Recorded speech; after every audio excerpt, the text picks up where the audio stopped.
তো আজকে যে একটা এক্সপিরিয়েন্স শেয়ার করব, এক্সপিরিয়েন্স, হ্যাঁ, আমার দুটো চ্যানেল আছে, এটা নট রিলেটেড টু পলিটিক্স। যেটা শেয়ার করব হচ্ছে হোস্টেল লাইফ। ওফ, সত্যি বলবো, একদম গোল্ডেন পিরিয়ড। আমার দিদি বলেছিলেন যখন আমি অ্যাডমিশন নিয়েছিলাম, এখনও কানে বাজে ওই কথাগুলো, যে ভাই এনজয় করে নিবি এই 4 বছর। তখন বুঝতে পারিনি, 18 বছর, 17+, 18+ বয়স, যে দিদি কী বলতে চাইলো। কিন্তু পরে বুঝতে পারলাম 4 বছরের শেষে যে দিদি অ্যাকচুয়ালি কী বলতে চেয়েছিল। তো শুরু করি। আমার চ্যানেলের নাম তো জানো, অংশুমান চ্যাটার্জি ডায়েরিজ। তো 12 পাস আউট করার পর ভালো স্টুডেন্ট ছিলাম না যে টপ র্যাঙ্ক করেছি, একটা নর্মাল প্রাইভেট কলেজে বিটেকে ভর্তি হই। মা ছাড়তে গেছেন হোস্টেলে, ইন ক্যাম্পাস হোস্টেল ছিল, ঠিক আছে।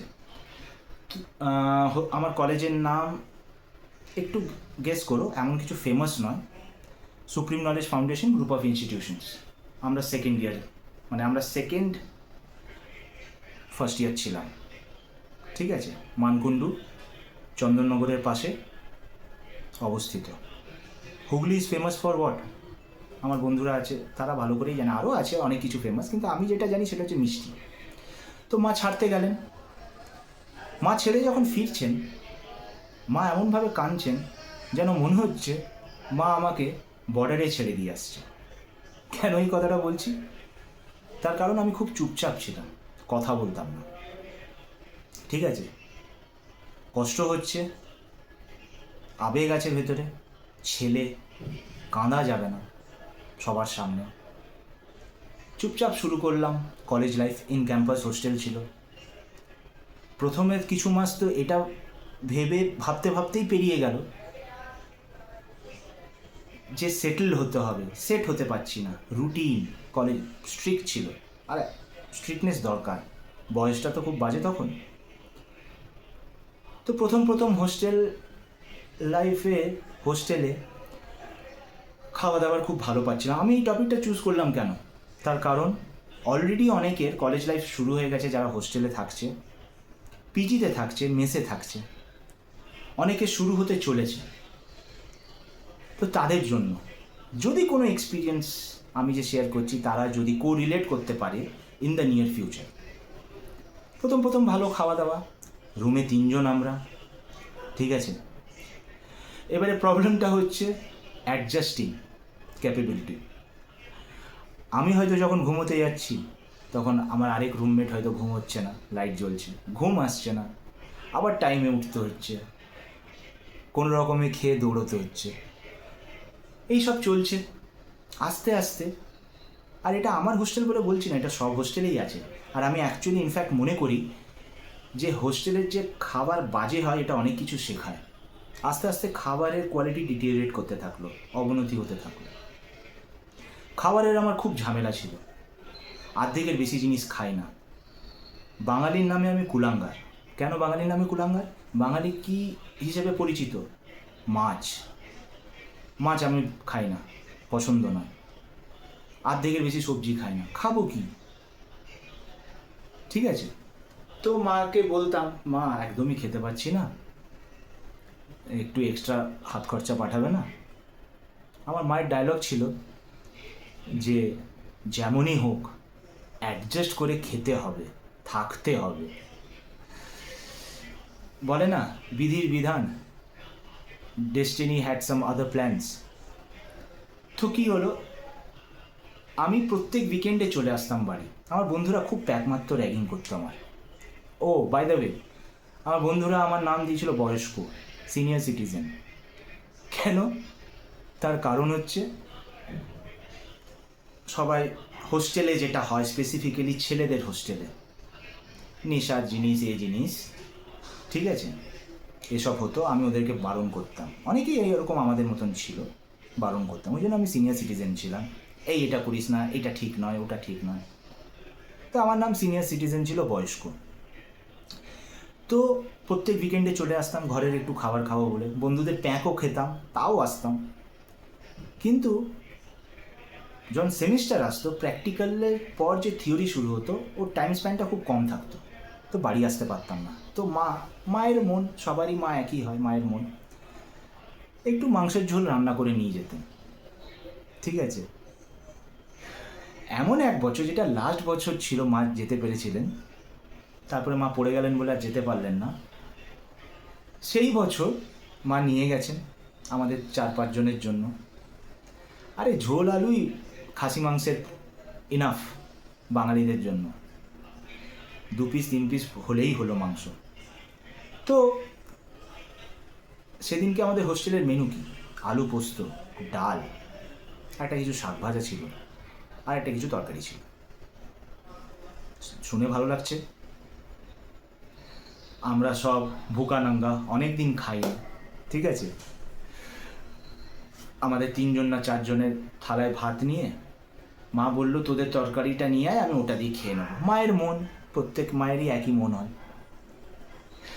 যখন মা এই কথাটা বললো, আমার এক রুমমেট উৎসব, এখনও কন্ট্যাক্ট আছে, তো আমরা দুজন না এরকম করে একে অপরকে দেখছি আর মিচকি মিচকি হাসছি।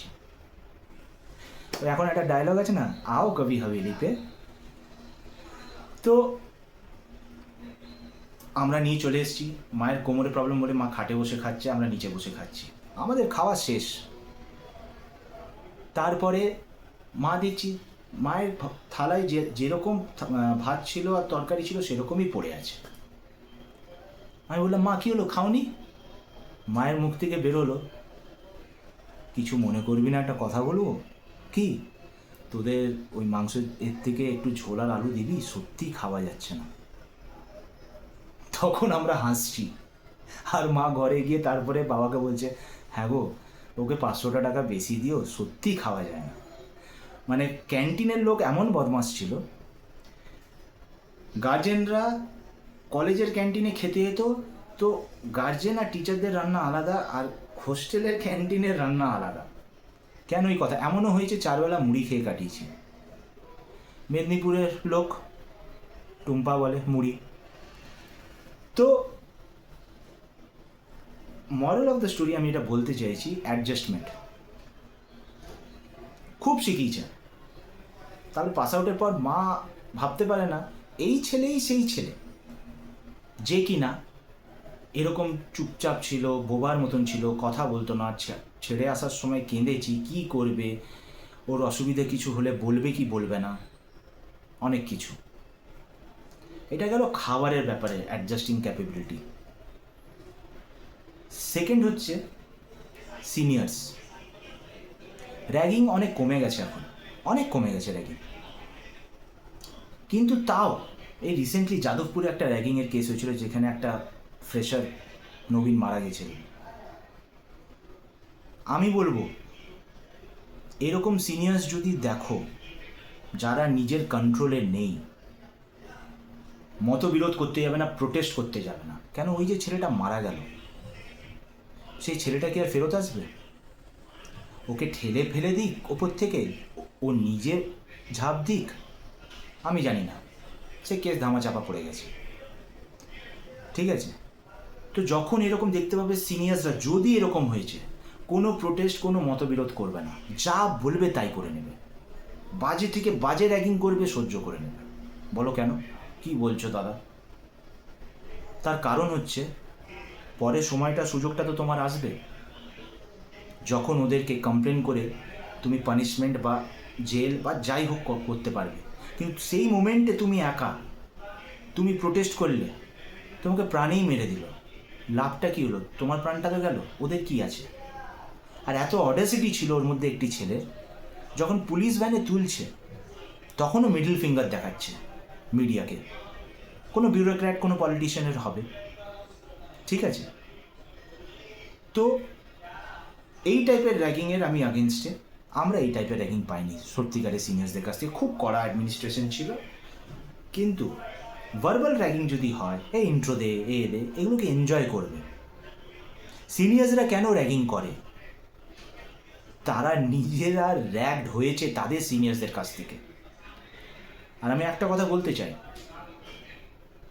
100% মিলিয়ে নেবে। যে সিনিয়র্সরা তোমার ভার্বালি র্যাগিং করছে, একটু চাটছে, একটু কথা শোনাচ্ছে, একটু খাটাচ্ছে, এই জলটা নিয়ে আয়, এই এটা কর, ওই সিনিয়র্সরাই তোমার বন্ধু হয়ে যাবে। আমার হয়নি, আমার বন্ধুদের সাথে সিনিয়র্সদের বন্ধুত্বটা দেখেছি। একসাথে খেয়েছে, একসাথে খেলেছে, একসাথে ক্যারাম খেলেছে, একসাথে টিভি দেখেছে, ফুটবল টিভিতে। ওই সিনিয়র্সরাই তোমার পিলার হয়ে যাবে পেছনে।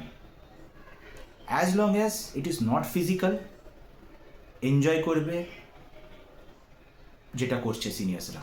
যদি ফিজিক্যাল হয় সেই মোমেন্টে কিছু বলবে না, পরে তোমারও সময় আসবে। এটা গেল র্যাগিং। তো খাবারের একটা স্টেটাস বললাম হোস্টেলের ব্যাপারে, আর একটা র্যাগিংয়ের কথা বললাম, রাইট? এই দুটো হয়েছে। থার্ড যেটা বলবো,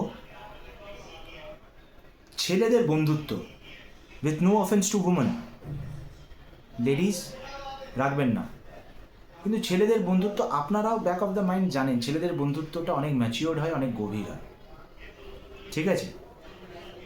তো এরকমও দেখেছি, খাবারের ঝামেলার জন্য কলেজ অ্যাডমিনিস্ট্রেশন কী করলো, থাকার রেন্টটা নিল, খাবারটা বলে দিল তুমি বাইরের থেকেও খেতে পারো, তুমি কলেজের ক্যান্টিন থেকেও খেতে পারো। তো দিনের বেলাটা কলেজ থাকতো বলে আমরা কলেজের ক্যান্টিনে খেতাম, রাতের বেলায় বাইরে থেকে রুটি তড়কা, রুটি চানা মশালা যাই হোক নিয়ে আসতো। একসাথে 8 জন 10 জন 12 জন, 12 জনের তরকারি এক বাটির মধ্যে, যে যার নিজের যটা রুটি বলেছিল ওরকম হাতে নিয়ে একসাথে এক বাটি থেকে খাচ্ছে। ওই দিনগুলো সত্যি ভোলা যাবে না, সিরিয়াসলি। তো এই যে hostel life, specifically in campus hostel, হ্যাঁ ইন ক্যাম্পাস হোস্টেলে অনেক ডিসঅ্যাডভান্টেজ আছে, টাইমিং মেনটেন করতে হয়, অনেক রুলস অ্যান্ড রেগুলেশনস আছে, যেটা বাইরে থাকলে তোমার হবে না। কিন্তু 40টা ছেলে যখন, কি 60 ছেলে যখন, আর কালকে স্পেন জিতেছে, স্পেনের যারা সাপোর্টার তারা যখন চিল্লাবে, গোটা কলেজ ক্যাম্পাস গম গম করবে। রিয়েল মাদ্রিদ বার্সেলোনা, ওফ, ইস্ট বেঙ্গল মোহনবাগানের মতন রাত্রি 1:30 2টো 2:30টার সময় খেলা থাকতো। সিনিয়র্সরা এত ক্লোজ ফ্রেন্ড, মানে ভাবা যায় না। কিন্তু এই খেলার সময় দুটো পার্টিশন ছিল ক্যাফেটেরিয়াতে আমাদের খাবার জায়গায়, এইদিকে রিয়েল মাদ্রিদ, এদিকে বার্সেলোনা। এ গোল মারলে ও শোনাচ্ছে দারুণ দারুণ অ্যাডজেক্টিভ, ও গোল মারলে এ শোনাচ্ছে দারুণ দারুণ অ্যাডজেক্টিভ। আমি নাম করব না আমার ওই বন্ধুর, একদম লম্বা, 6 ফুট লম্বা, ঠিক আছে? কোনো সময় ওর কাছে যদি এই ভিডিওটা পৌঁছায় তাহলে ও রিকল করবে। বার্সেলোনার সাপোর্টার আমরা ছিলাম, ঠিক আছে, অনেকে। তো সেইবার বার্সেলোনা বায়ার্ন মিউনিখের কাছে হারে, আর প্রচুর চাটে আমাদেরকে, মানে এমন র্যাগিং, মানে সে ভাবা যায় না, সহ্য করা যাচ্ছে না, মানে গায়ে যেন মনে হচ্ছে কেউ পিন ফোটাচ্ছে। আবার ওই একই কথা ডেস্টিনি, কিছুদিন পর রিয়েল মাদ্রিদের খেলা আছে, তো আমরা খেলা দেখতেই যাইনি। কেন? আবার র্যাগিং খাবো। কার সাথে আছে? বর্সিয়া ডটমুন্ড। আমরা রুমে বসে স্কোর লাইন দেখছি, দিয়ে আলটিমেটলি রিয়েল মাদ্রিদ হেরেছে। নিচ থেকে বার্সেলোনা সাপোর্টাররা এমন চাটতে চাটতে নিয়ে উঠছে, তার মধ্যে আমার পাশেরই রুমের ওই বন্ধু, ঠিক আছে, একদম বিন্দাস ছেলে, পড়াশোনাতেও যেরকম ছিল, খেলাধুলো সব কিছু, jack of all trades and master of everything, master of none না। ওরকম ছেলে খুব কম দেখা যায়, ঠিক আছে? তো ওর চোখ দেখছি রীতিমতন লাল হয়ে গেছে। আমি আমার রুমমেট উৎসব গেলাম, বলে না হিন্দিতে, তরস আয়া, দয়া লাগলো, মায়া লাগলো, ছেড়ে দিলাম, যা, দরকার নেই। তো এরকম আরও অনেক ইন্টারেস্টিং গল্প যখন যখন মনে আসবে হোস্টেলের আমি বলবো। কিন্তু for the time being, hostel life, PG life enjoy করো, ঠিক আছে, উইথ সার্টেন বাউন্ডারিজ।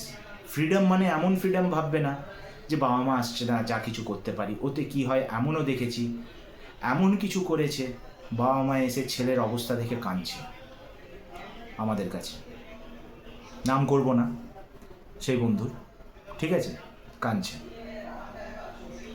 সব কিছু লিমিটে করবে। এখন প্রেম করার সময় অবশ্যই প্রেম করো। নেশা আমি রিকমেন্ড করবো না, যদি আমিও করি, লিমিটে করো, সব কিছু লিমিটে করো, not at the cost of the expense of your parents respect. ঠিক আছে, থ্যাংক ইউ, আবার দেখা হবে।